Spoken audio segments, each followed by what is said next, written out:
Suzuki GSX250, Engineering over Soul. The Suzuki GSX250 came into my life at the same time as my wife.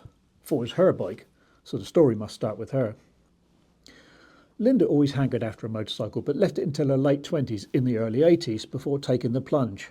An inexperienced rider who had owned new cars for 10 years took her disinterested father to the local bike showrooms to choose a steed. She wanted the fantastic new 6-cylinder Honda CBX1000, but laws restricted learners to a maximum of 250cc. Unfortunately, she discovered the Honda CB250N Super Dream was more difficult to get on the centre stand than the Big Six.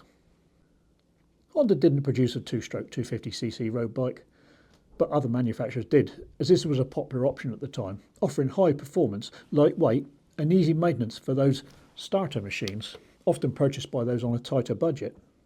Kawasaki offered the manic, thirsty but aging triple-cylinder KH250, Suzuki the superlight, superfast GT250X7, and Yamaha the stunningly engineered water-cooled RD250LC.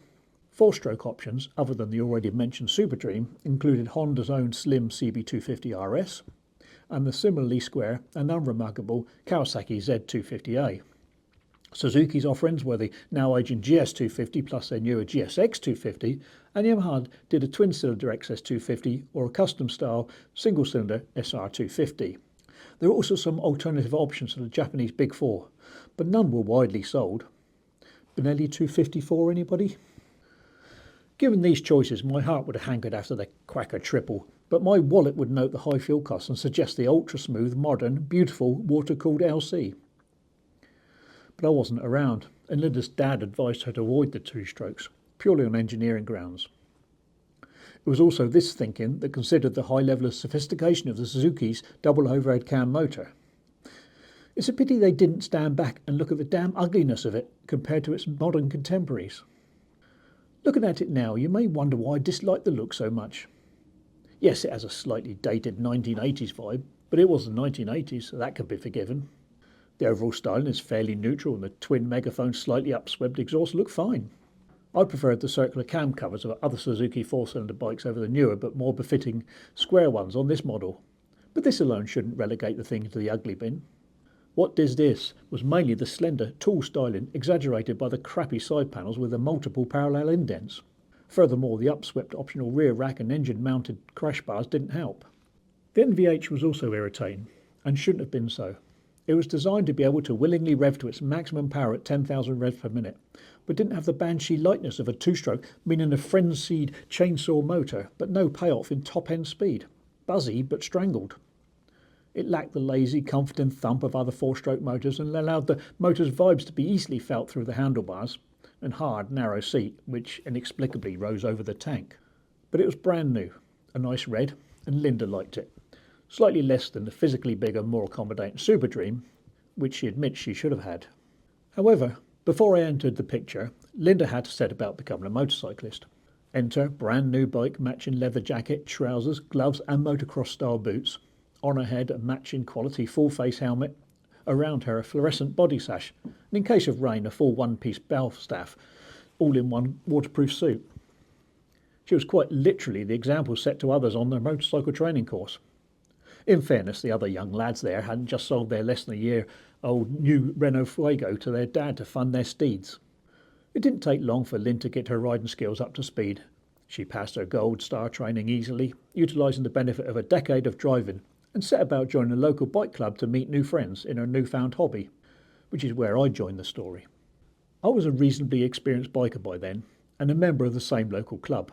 Although I had had a series of bikes before, ranged from use of moped through a lightweight two-stroke trials bike, then a small commuter-style four-stroke and a mid-sized water-cooled tourer, all of which I've covered in previous YouTube videos, all listed in the description below.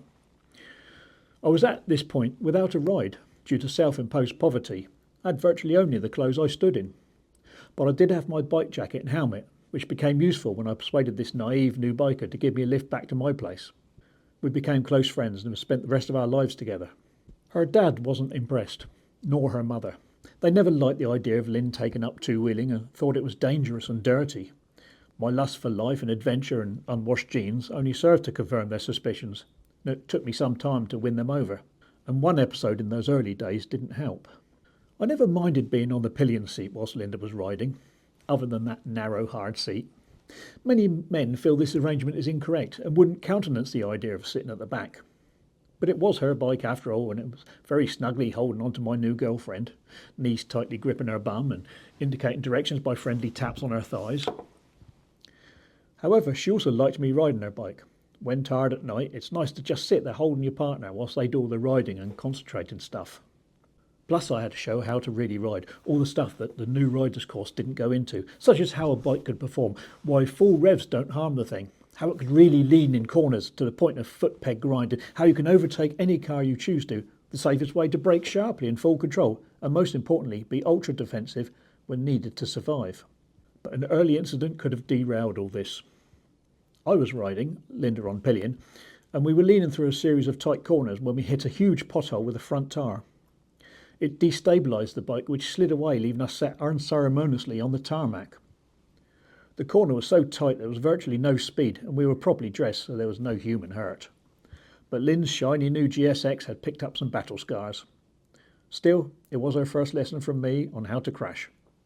I made sure she was all right, retrieved the bike, jumped back on, and we shot off to my parents' house for a quick fix.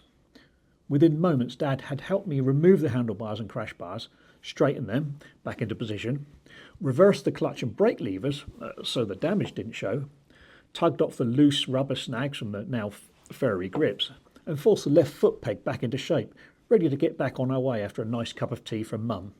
Linda was astonished by the speed and efficiency of repair, and her own parents never found out about the incident until we told them, several decades later. We had many more adventures on the thing, pottering around two up all the time, going places, touring, learning together, improving our riding, avoiding any new crashing, etc. But I never really enjoyed the bike itself. It wasn't something special to arrive on. It never excelled at anything or even disappointed in any aspect to give itself some sense of character. It was just there, well engineered, but ultimately soulless. It should be noted that Linda doesn't share the same negative feelings as I do. But consider it was her first steed, and on it she was introduced to a wild new world and a friend in me, so must be influenced by this. But unlike my feelings for Linda, the bike never really grew on me.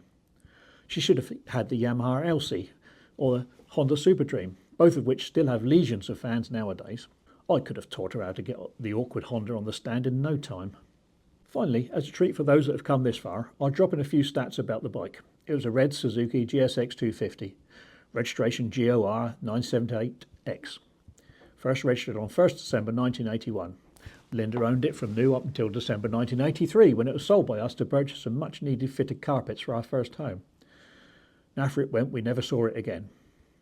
According to DVLA records, the last V5C document indicating a change of owners was issued on 25th November 97, and the vehicle excise duty of the road tax ran out on 1st of September 1999, meaning the bike lasted a decent 18 years. Thanks for watching. If you like what you've seen, why not check out my other bike videos, as linked in the description. Plus, add a like and even subscribe to my channel for future ones. You can also drop a comment in my relevant section about whether this bike's styling hit the mark or not. I'd be fascinated to know. Cheers, and goodbye.